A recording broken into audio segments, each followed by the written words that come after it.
Why, hello. Thank you for joining me today to talk about the elaboration likelihood model for sales and marketing professionals. Today, we're going to talk about how consumers respond and process different persuasive messages in different ways. These are addressed in the elaboration likelihood model. We're going to talk about what the model is, what are the ways in which audience process persuasive messages, and how understanding this helps sales and marketing professionals. We'll also show an example of the elaboration likelihood model in action. Let's get started.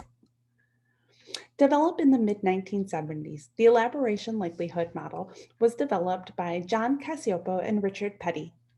It seeks to understand how humans process stimuli differently, how they process the outcomes of those, the processes in changing attitudes and behavior. How much effort does an audience member have to use in order to process and evaluate a message, remember it, and then accept or reject it? Well, there are two channels that reflect the effort they need: high elaboration or low elaboration. Let's take a deeper look. The central route of processing uses high levels of elaboration, which is high motivation. These audiences scrutinize messages because they're motivated and interested in the content. The audience is aware of what's important to them and what they invest in when they examine the message. They focus on the message's strengths, and they tend to have just more focus overall and less interference from distractions. The peripheral route is pretty much the opposite. These audiences have a low level of elaboration or a low motivation. The audience is not scrutinizing the message for effectiveness, and distractions can influence the outcome. Here is a diagram that illustrates the elaboration likelihood model. As you can see, you have start with the message, and then you can take either the central route or the peripheral route. The persuasion outcome is different. You either have uh, under the central route, you have lasting change that resists fading and counterattacks, or you have low motivation or ability to think about the message under the peripheral route. Take a look at this. How does this work? How does the elaboration likelihood model work with marketing professionals? Well, marketing professionals need to know their audience. They spend a lot of money looking for demographics, behavioral data, and contextual placement information. They like to deliver the right strategic creatives to the right outlets to make a difference. Magazines, YouTube, social media, television, presentations, and audio are all places where you can find different forms of advertising. And that's also where audiences can be found. Offering both audiences persuasive content can be challenging, but using the elaboration likelihood model, we can understand how to create awareness and decisions for the audience. Let's take a look at the elaboration likelihood model in action. So you have an audience, let's call them audience A. These are moms of elementary school children with active lifestyles, full-time jobs, a household income of about $80,000, and she drives a 4 to 6-year-old sedan. We can see she's busy, she has young children, an older vehicle, and a median income. So if I were going to advertise a minivan to her, I might look at making a commercial that airs around 6 p.m. that features a family in a minivan heading to the beach, having fun in bright, beautiful weather. She's busy. It's 6 p.m. She's making dinner, replying to last minute emails, caring for the children. She might get a glance at it and she might get excited when she sees how beautiful the weather is and how happy that family is, but she probably won't remember it. She wasn't looking for information on a minivan, but she did get to see some pretty nice pictures. Now, I know what you're thinking. We're probably going to show a minivan commercial or an ad to another audience.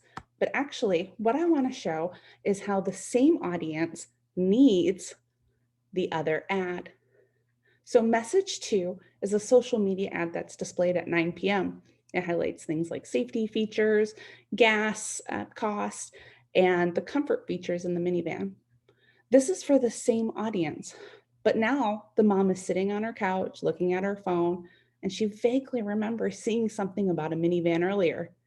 And now that she thinks about it, some more space would be nice. And seeing that it's safe is important to her. What I'm trying to say is, using the elaboration likelihood model doesn't mean that you have to have two different messages for two different audiences. It means that it allows you to recognize that the same audience is actually super fragmented and spends their time in different places.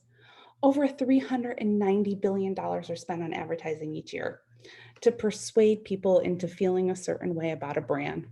And it's common for marketers to want to use data to target those audiences. But the challenge is becoming how to reach more people or reach the same people more times.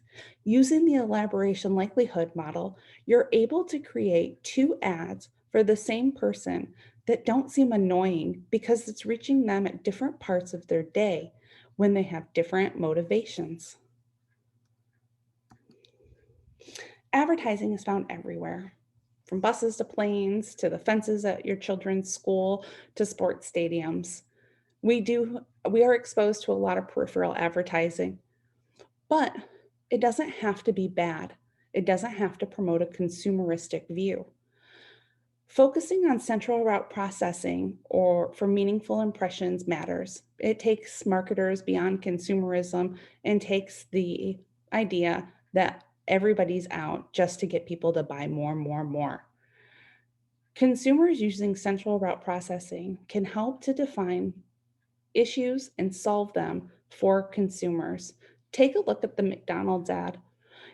The first one you see is promoted by Kim Kardashian West. It just shows the food. Peripherally, that doesn't really matter. It may make you interested for a moment, but it's not memorable. However, the second ad, although it's just black and white, it highlights a way to solve a problem. Open for drive-through, pickup, or mobile order, and it offers a dollar value for the customer. So it shows how it is open to solve for your needs, possibly during pandemic time when you can't find a lot of places to eat, and it shows that it's saving you money. Now, don't abandon peripheral processing targeted ads altogether. They're great for creating awareness, like in the example with the minivan. But focusing on solving problems through advertising will bring society into a much better place with less consumeristic views. Thank you. And if you have any questions, please feel free to reach out to me.